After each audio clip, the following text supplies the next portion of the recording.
หาบค้อนก่อนหาพวกก่อน หาบค้อนก่อนหาพวกกระบองกระหยังหาพวกน้ำมะพร้าว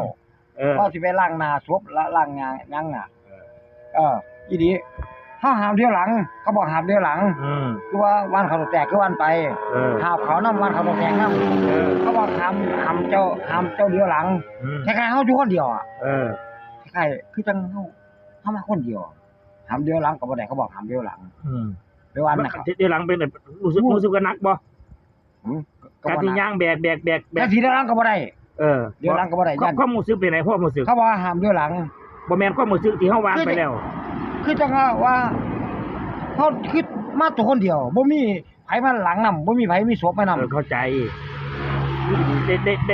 ได้ความรู้สึกแบบไรเนี่ยอุ้ยเขาก็อยู่เงียบไม่ใช่อยู่เงียบเลยความรู้สึกเราเป็นยังไงมั่งตอนนั้นที่เราผ่านไปความรู้สึกเราเป็นยังไงมั่งเป็นวังเวงเป็นวังเวง